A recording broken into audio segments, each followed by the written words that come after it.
Hey,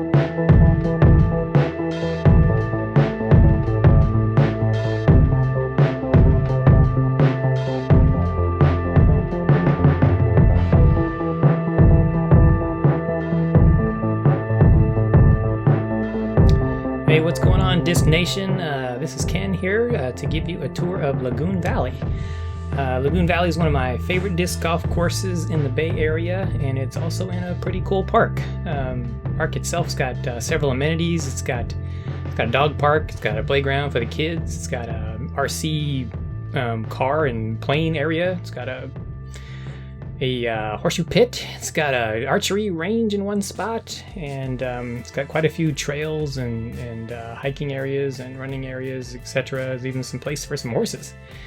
It's also pretty scenic with lots of hills and some pretty cool terrain. A little bit about me. I throw about 300 feet right hand backhand. My wife, who you'll see in the video, she's a left hand backhand thrower predominantly for both of us. So as you hear me talking about the course, keep that in mind. So where is Lagoon Valley? Lagoon Valley is in Vacaville, California, in Northern California. So it's just off 80 on Peña Adobe Road. It's going to cost you about $6 to park for the day. There are extended passes available. And the course itself, the little red dot there is pretty much right on pad number 1. The course itself, which you'll take a look at in a second here, covers a pretty good chunk of the park. It's 27 holes and it's about a 2 to 3 hour round, so plan accordingly. We're going to start off by the bathroom right in the middle of the map there, and we're going to head over to the left through the main parking area where you'd probably park. Here's the sign we looked at, and then we'll head over to the practice area where there's several markers on the ground to practice from various distances.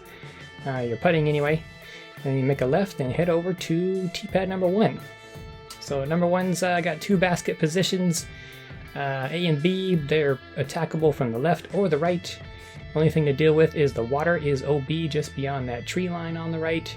The water's typically pretty low, because of the drought and whatnot, but so that means you'll find your disc, you'll just be adding a stroke on your way there. So we'll take a look at the first position here. We're actually in B today. Very reachable for me in one throw. The second one usually takes me a little short throw to get it there to finish up on my second throw. Once you're done here, you'll just hang a right and head over to tee pad number 2. Number 2's got 3 positions in it. I typically throw up the middle for all 3 of them. You big arm people can try that route on the right if it's in the A position, which it is today. Water again, still OB. So you have been warned if you throw it that way. Here's my wife kind of showing us the way. Again, I throw all 3 of them, through the middle here and just try to fade it one way or the other depending on where the basket is. So we'll get a look at B right there on the left, and then we'll go up a little ways and you're going to see C in the rocks. And we're going to come back to that position in a little later. But A's right here. You don't see a lot of rollaways here, so don't worry about that too much. But once you're done, head up the hill to number 3. Number 3's got 2 positions. I again tend to throw up the middle, just because I want nothing to do with that pond on the right. There's always water in that pond, so it will never be low. It's kept that way by the park folks. So I tend to keep it safe and throw it down the middle and just kind of fade it, left to right. The first position is very reachable in one shot. The second one, which it's in today, a little bit more challenging to reach in one throw because of the trees, unless you want to brave that right slot. But as you can see, it's pretty close to the water. You have been warned. Then you'll head to the right over to tee pad number 4. 2 positions here. Both the pond and the lagoon are in play. Those reeds on the left tend to be higher than they are right now in this picture, so you tend to have to throw the lines that you see here to get to them. You're about to watch me throw it just a little bit too straight. This needs to fade a little more to the left, and it didn't. So once you're done, it's kind of a finesse shot, so it's not terribly long, either position, so you're kind of coming in with the same angles. But as you can see, this back position here is pretty close to the OB line, so it's easy to go OB, but you will find your disc. Once you're done, head over to the left to tee pad number 5. 3 positions here. I again typically throw straight up the middle here. There is that right-hand route that you see on the map, but I don't like to have those trees on the right in play because, again, water on both sides. It's less. The one on the left is less of a factor. The first position is actually a pretty good ace run, so that one's kind of fun. The second one is also quite reachable for me in one throw, but the third one is a little bit farther back, so it usually takes a little short 50-footer to get to that one on the second throw.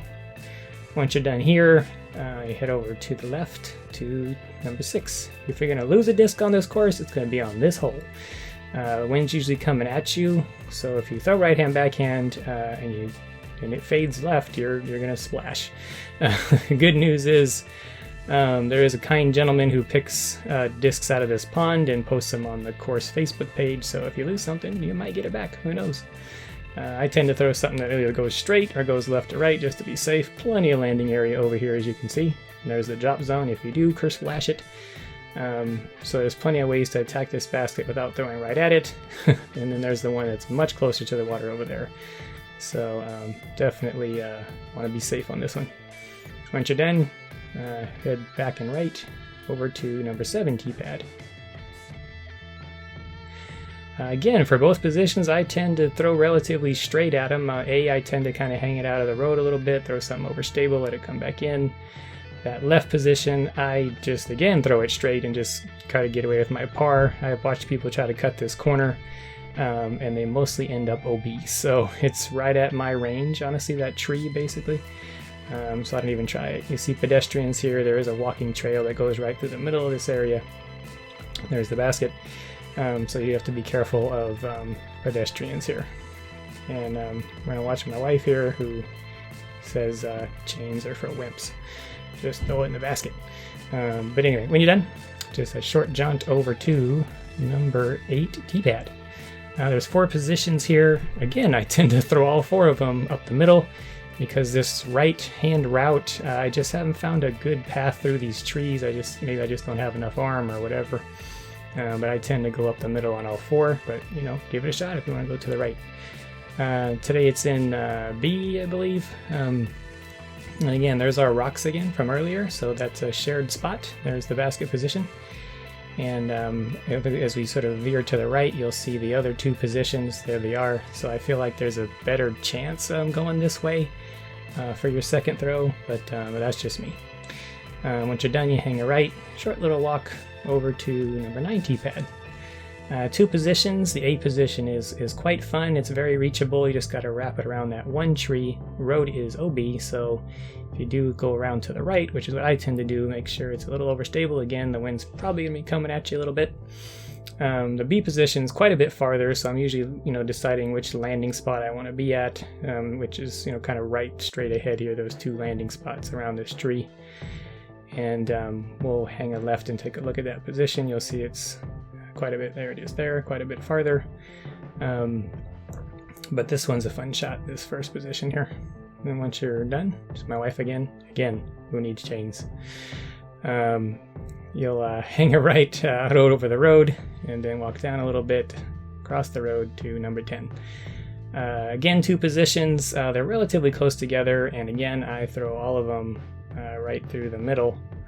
And if you're wondering, can I hang it out over the right under that opening in the upper right there, you can try if you got an arm big enough, but I find people coming up short a lot and ended up back in this tree, so I just tend to throw something right down the middle here, soft left to right, and I'm usually in a good position to go for a birdie in either spot. It is an elevated basket though, so it adds to the challenge. My wife decided, let's try the change just to see. And you head back over the bridge here. Over the bridge. And you get to number 11 tee pad. One of my favorite shots on the course, if it's in A, because you just fire it straight into that tree. If it's in B, it's much tougher because it's farther and it's around that tree, so you got to go left or right. I typically go right because there's more room to land. You can shoot this gap on the left, though, you'll be fine. But I really like A because it's kind of a pinball shot. You just fire it into the right side of this tree. And as you'll see in a second here, there's the basket. So fun things can happen in here. And there's my wife again, off the top of the basket this time. Again, no chains needed. But anyway, we'll go take a look at the B position. in the back here. There it is there. And again, you're basically trying to just get around this big giant tree somehow. When you're done, you'll head straight back up the trail to number 12. Number 12, all three positions are relatively close together, and there is a double mando on this hole. Even though the tree on the right fell down, pretend it's there because it's a double mando.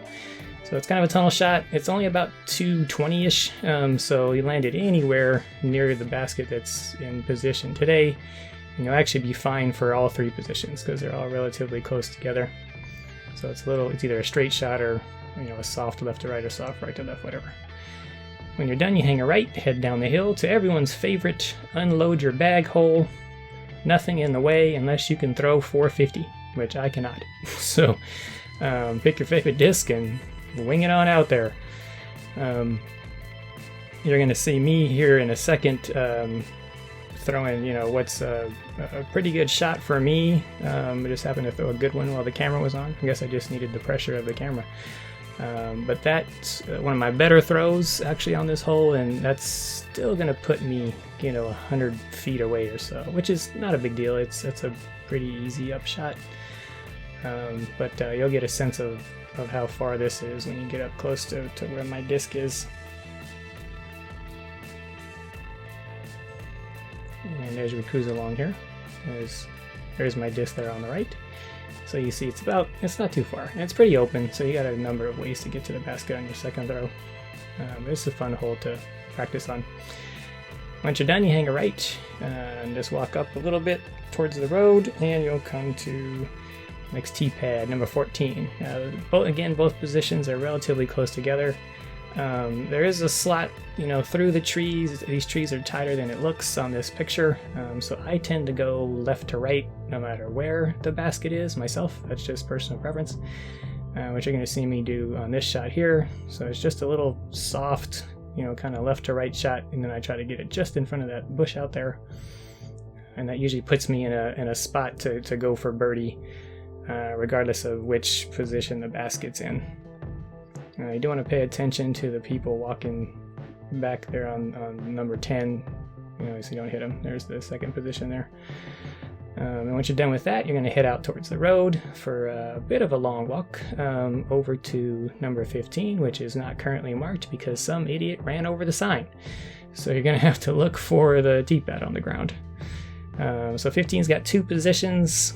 Position on the left is about 340, so it's somewhat reachable. The road is OB still, and you got a mando there, so you need to hang it out right anyway. The position straight ahead is much farther. That's about 450 or so.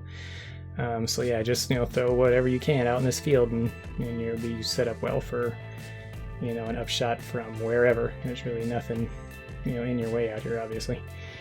And then once we get up close to the basket here, we'll hang a left and we'll take a look at the A position in between the two trees there, right there.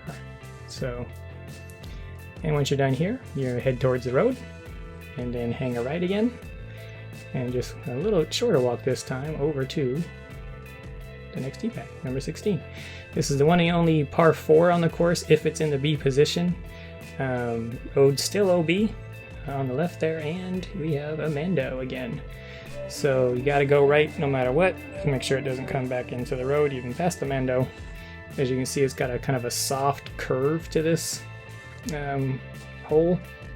So you want to, it's okay if you throw it out a little too far right, honestly, because you've got a pretty decent size upshot even for the closer position.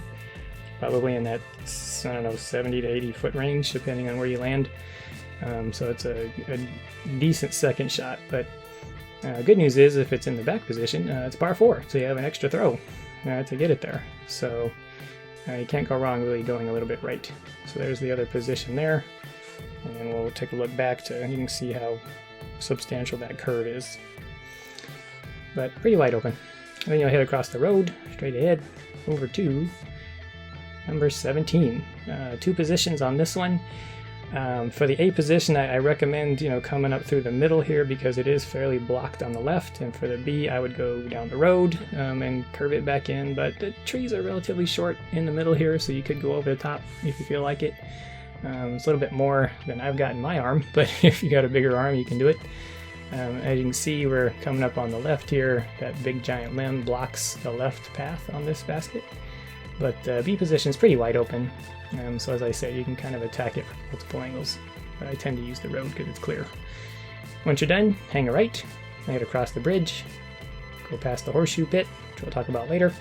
Have a look at where the baskets are on the left there for the next set of holes, because you won't be able to see them when we get there. And then you'll eventually reach number 18 T-pad. 3 positions on this one. For A, I usually throw it up the middle, let it softly come back left. For B and C, I tend to throw it in about the same spot. I'm usually trying to land it right at the last tree in the middle here, at the end of this road on the left side. And that's because both the B position, as you'll see in a second here, is pretty tough to get to, not right about here. Same thing for C, which we'll take a look at in a second, but it's basically to the left, just behind the basket right there. So again, I tend to attack it all relatively the same. Once you're done, head back up the trail, up the hill, huff and puff your way to the top, and then get rewarded with our first top of the world shot. 3 positions on this one. The A position will be visible, and it's really just about getting it to stick on the hill, because this hill can get quite slick. And in B and C, you're usually firing right to left and trying to kind of skip something in there past that second set of trees. You're going to watch me do a repeat of 4 where I just throw it a little bit too straight. So it's actually going to come back left a little bit and skip a bit, but I just threw it a little too straight. I wanted it to be a little more left than that. My wife is a lefty, so she's going over the top of the first set of trees to try to get into position in the valley so that she can attack the basket on her second throw here. This is a fun shot. It's definitely one of the signature holes on the course for obvious reasons. So there's B on the left. We'll hang a right, take a look at where A is. There it is on the side of the hill, so as you can see, it's quite slick. So you're kind of skipping things in here. And then there's C down at the bottom. It's a fun shot though, I like it. When you're done, you'll head straight ahead, go past the first T-pad to the second T-pad, and that's actually number 20. All 3 positions pretty close together. These are kind of like ace runs basically, where you're sort of picking your path through the trees and trying to hit your line. When you hit them, good things happen. When you don't hit them, you're going to hit a tree and end up who knows where. But it's a fun shot. Birdies abound in here, so regardless of whether it's here on the left, or we'll turn slightly right for the next position, and then slightly right again for the third position, which is a little bit blocked by these trees, but not too bad. When you're done, go straight ahead across the road over to number 21. 2 positions here. The A position is quite fun. You just kind of fire it straight ahead, let it softly nestle under that tree. B position is quite a bit tougher. The road's OB, so if you decide to use the left route, make sure it comes back right. Because that tree is actually more in the way than you might think down at the end there. I usually come up through the middle here and just, and here's A on the right. But for B, I usually come straight through here and just try to skip it, past this tree, so I've got a clean look at a second shot. And then once you're done, you'll head out to the road, go down a little bit, look for the sign, hang a left, and you'll find T-pad for 22.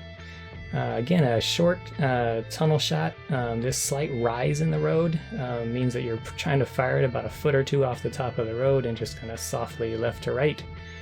My wife will show you the way here in a second. And there you go.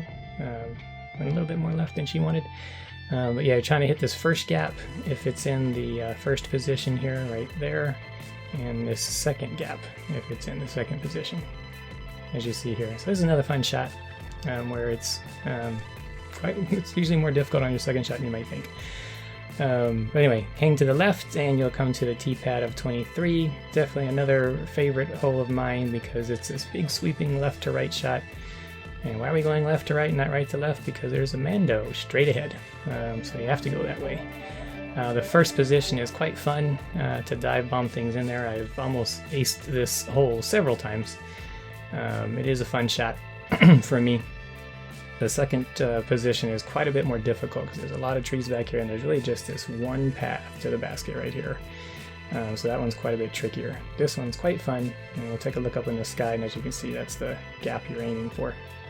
And when you're done, hang a left, go back to that T-pad you walked past earlier, and you'll get to 24, which is another big giant left to right just to get over the trees. And remember that horseshoe pit? That's OB. And if you can hit that horseshoe pit, pat yourself on the back, because that is a long ways to throw a disc, so congratulations.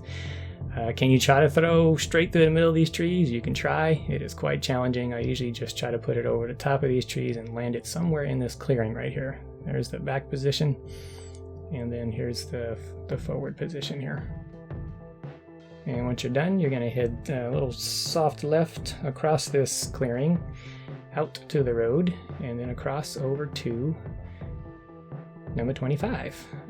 2 positions here. This hill is much taller than it looks, so you're going to throw it as hard as you can, and you're still not going to reach the basket, particularly if it's in the B position. It's quite steep, but it's pretty straightforward hole. It's really more about throwing a power shot, up in the air and trying to get it to land straight ahead somehow. So it's a more challenging shot than you might think, particularly in B, which is right back there. And then if we swing around here, you'll see that it is quite steep, even though it didn't look like it from down there. And once you're done, head to the top of the hill, follow the trail, and take a little break. You've probably huffing and puffing at this point anyway. So enjoy the view up here, take a break, little siesta, because what's coming up next is probably the signature hole on this course as we head around this tree, and that's number 26. Which is the real top of the world shot here. 3 positions on this hole, A, B, and C. B's probably the signature one. It happened to be an A today, which you can go left or right on. B is pretty much fire it out there and dive bomb the hole. There's a fence on the left. It's pretty hard to reach, though. I wouldn't worry about it too much.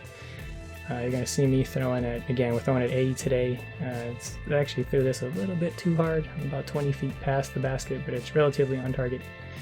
My wife's shooting the left slot, I should say, because she's a lefty. Again, though, B's really the signature position, really, because it's just fun to kind of fire it out at the water and dive bomb that hole. And we'll eventually get over there and take a look at it. But first, we're going to head to the left here to get a look at A. And there it is there. And that's the look back. That green tree at the top is where the T-pad is. And then we'll take a walk over to B. And one thing I'll say about B, though, is that if you don't get it close, there's serious roll-away potential straight ahead and to the right. So it's an elevated basket, so if you decide to be aggressive, you've been warned. It'll roll right down that hill. There's a look back. There's green tree again. And that's where the path you're trying to hit. C is much farther, so it's out in this field here, right there. Wind, again, it's usually coming at you on this hole, so be careful if you are right-hand backhanding that you don't turn anything over, because it will go a country mile to the right thanks to the wind. But anyway, hit up the road and you'll get to the finishing hole, number 27. 2 positions relatively close together. It's a downhill shot, so it only needs like about 200 feet of power, and the road is the big issue, though. The road is OB. It's really easy to reach, so I usually don't throw something straight at it. I'll usually do what I'm doing here, which is try and come in right to left to kind of take the trees and the road out of the picture. I threw it a little bit short. There's my wife coming in from a similar angle. But it's a really fun finishing hole because you can get a birdie pretty easily. I shouldn't say pretty easily. Birdie's out there. And yes, that's a horse, as I mentioned. This is a horse-friendly area. There's the first position there, right between those 2 trees, and here's the second position. And again, a nice, fun little finishing hole. And once you're done here, I know what you're going to need next, and that's a trip back to the bathroom. So we'll show you the route back over there, and that'll conclude our tour. So I hope you enjoyed the tour. Like I said, really fun course, really beautiful park. I encourage you to come out and check it out. And I hope you enjoyed the tour today, and we'll see you next time.